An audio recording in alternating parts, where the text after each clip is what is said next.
Okay, you might want to sit down for this one. Check this article out. It's the headline is, "These congressmen want to tear down the wall between church and state." And let's read this paragraph, just this one here. It says, "In recent years, Americans have grown increasingly skeptical of the role of religion in politics. According to the Pew Research Center, the share of Americans saying there is too much expression of faith and prayer by politicians crept up from 12% in 2001 to 38% in 2012, enough for a plurality. Most now say that churches should keep out of political matters, and a majority agree that religious conservatives have too much control over the GOP, which is obvious. So, now, those of us that are students of prophecy, we know that in order to enforce the mark of the beast, they're going to need the ability to pass religious law in D.C. This reality, by the way, flies in the face of scoffers that claim Sunday laws or religious laws are impossible, and the mark of the beast is actually a tattoo or a chip implant. But, again, students of prophecy have been stating all along that the mark will be a religious law. That being the case, if we were wrong about this and it wasn't a religious law, then why are they doing exactly as prophecy says they would? If it's just a tattoo or just an implant, no religious law would be necessary. But if it's like the Bible predicts, wherein the beast in Rome will demand religious obedience or worship, as Scripture defines it, then our congressmen will have to join forces with Rome in pushing forward with a joining of church and state, or creating an image of the beast, rather than allowing for the biblical standard of separation of church and state. Well, if you've ever seen my 501c3 page on the website, or the image of the beast being created, all the Protestant churches, including the Seventh-day Adventist Church, have already done this. So it's already handled. The churches have already joined with the state. But now the congressmen, now that they know all the churches have done this, are jumping forward. And you might want to take a look at this. Look at this chart. It's pretty neat the way they get it all set up to where you can check and see which congressman is for this and which ones are against this. The legend here shows the darker the color, the more opposition the congressman will push in order to keep a separation of church and state, as the Bible dictates. It says here with the legend, higher scores indicate more support for church and state separation. Look at the chart.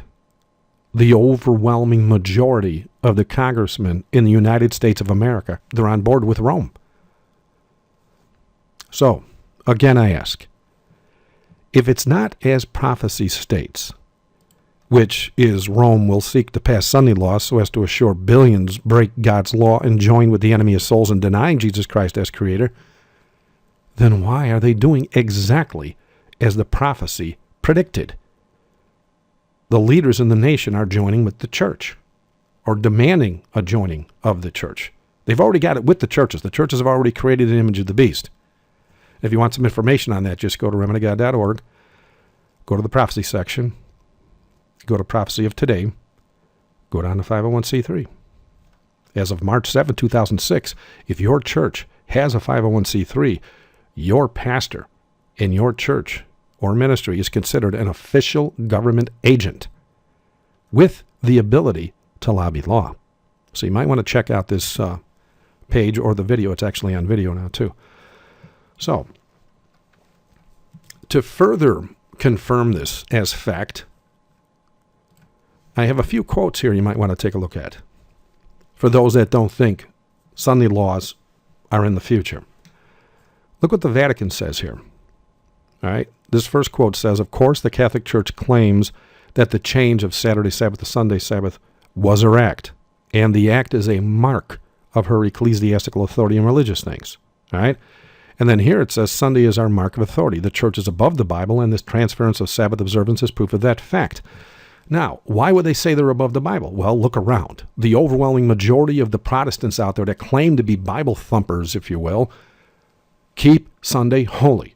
And so the Vatican, who are the ones that actually changed the Sabbath from Saturday to Sunday, and they even state as such in their book, Rome's Challenge to Protestants, they admit it. They even admit there isn't a single Bible verse from Genesis to Revelation that says the Sabbath was changed by God. They say it's by their own authority. And that's why they say they are above the Bible, because all the Protestant churches are doing what Rome says and not what their own Bibles say. Now, check this out. Pope John Paul II, soon to be canonized as a saint, stated this in 1998 in his Dies Domini. He said, Christians will naturally strive to ensure that civil legislation respects their duty to keep Sunday holy. And you might want to go to this section on the Words of a Beast page. This, by the way, this page here is my Mark of the Beast page. It's in the warning section of the website and the prophecy section too, as is the Words of the Beast page. It's in the prophecy section as well as the Antichrist section. But notice these statements from the Vatican. It says, this organization proposes in every possible way to aid in preserving Sunday as a civil institution. Our national security requires the active support of all good citizens in the maintenance of our American Sabbath. Sunday laws must be enforced. And they said that back in 1913, even before the wound was being healed. And then there's quite a few quotes here in regards to them saying this, talking about Sunday laws. And so, again, I have to ask the scoffer, if it's not about religious law, why are the congressmen seeking to remove separation of church and state? And you could see them all right there. And why are all the churches already joining with the state? In order to get a 501c3 tax-free ID number, you have to incorporate.